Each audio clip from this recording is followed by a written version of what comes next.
Now, South West Water is claiming it has no legal obligation to keep rivers and seawater clean of sewage, stating that even during the bathing season, there is no absolute right to swim each day. This comes as the Liberal Democrats are accusing water companies of environmental vandalism for the 228,098 hours of sewage they discharged into bathing areas just last year. I'm joined now by the Director of Windrush Against Sewage Pollution, Vaughan Lewis. Vaughan, what do you have to say about a private company telling me and you and the public that we have no right to go swimming in our seas? I don't know when anybody decided we had no right to swim in our seas or even our rivers. Whose idea was that? Yeah, it's absolutely ridiculous. But is there not already some kind of law or regulation in place that should stop these companies from just dumping their sewage in the rivers and the seas? Absolutely, JJ. Of course there is. Yeah, there are strict rules and regulations that all water companies have to adhere to. I mean, this year, your figures were slightly wrong. It's 530,000 hours, JJ, this year, wow, which is up from 290,000. So you almost double. And if you put that into real time, that's 60.5 years of sewage spilled into seas and waters in the southwest region. A lot of that illegally. And across the country, in total, is 3.6 million hours of untreated sewage spilled. That's 3.6 million hours. And that is just outrageous. Most of that, or a lot of that, spilling will be illegal. It's controlled by the Environment Agency, but I'm afraid the sheriffs have left the town. And at the moment, the water companies seem to be acting at times of impunity. And this poke by South West Water back at a really decent woman, Jo Bateman, and we've had Mr. Bates versus a post office. We may have Jo Bates versus Jo Bateman rather, versus South West Water now. It's a poke back and it's a cheap shot.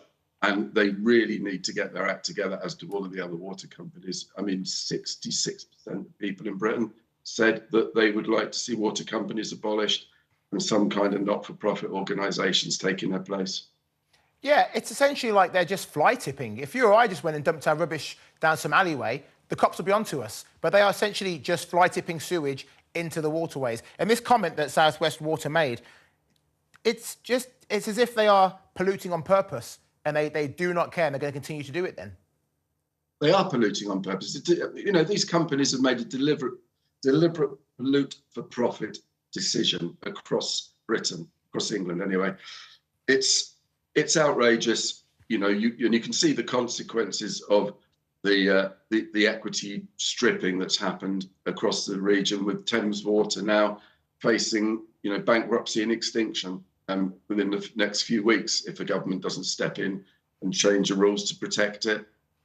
They've got massive debts, between 15 and 18 billion, depending on who you talk to. They're operating illegally, and some of their directors now of their parent company are leaving. They're resigning, and I think they're getting out before the deck chairs on the Titanic are finally arranged.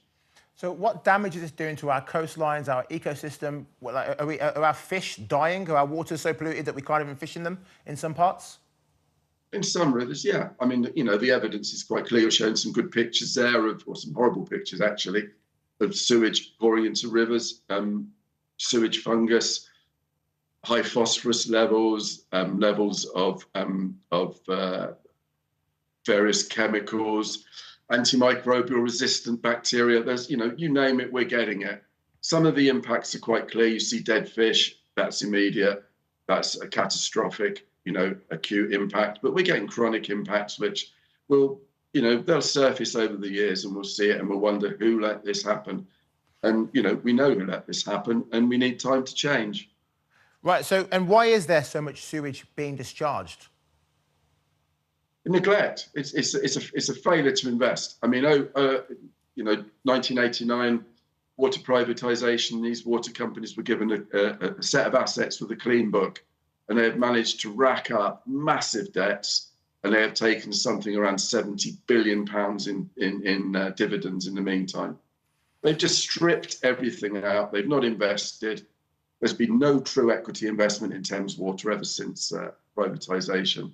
And most of it has been managed by debt, and chickens are coming home to roost. There is no money, they can't repair it. and they're refusing to put that money in. Well, some of the companies are saying that heavy rainfall, unusually heavy rainfall last year, is partly to blame for this sewage over and everything else. But you're not buying that, then? Well, it's either heavy rainfall or the water pixies. It's never the water companies. I mean, heavy rainfall happens. They warn us about climate change. Interestingly, the water companies grab climate change as a thing to excuse them for not having enough water in the summer. And they grab climate change as an excuse for pouring sewage into our rivers during the rest of the year. So it strikes me they can't have it both ways. And it's not climate change's fault. It's happening. We've known that for a long time. You know, you can take a view on how bad it is, but it certainly is occurring. And they needed to have adapted, and they haven't. They've just let the infrastructure rot, literally rot in places, and they've taken the money. So the Times have been running their Clean Up Our Waters campaign. I know that there's a Surfers Alliance who are going to be doing some strikes in the coming months as well. But what can we do? Us as normal citizens, what can we do to try and affect some change? Well, I mean, you know, the obvious thing is right to MPs, right to papers. You could protest. I mean, there's quite a lot of nice peaceful protests. Great one at Whitstable, Save Our Seas Whitstable, fantastic. It took over the beach, dressed in red, brilliant. Really visual expression of people's displeasure. Some folk are withholding payment. That's a growing movement. You know, I wouldn't suggest that to anybody, but people are doing that. And I think that movement is growing, and that may well turn round to be a real problem to the water companies. But protest, be angry in a nice way, but be angry with what's happening. And what about our government? Whether it's this Tory government or whether it's the next government, which I presume will be led by Keir Starmer, what can they and what should they be doing? I think people have had enough of the privatised pollute for profit model. And I think most people now, at least, you know, 67%, 66% of people asked said they were happy to have a form of public ownership. And there's lots of different models, mutual models, municipalisation. It doesn't have to be full nationalisation. We can be more subtle than that. But really, the pollute for profit private industry it's almost unique in this country.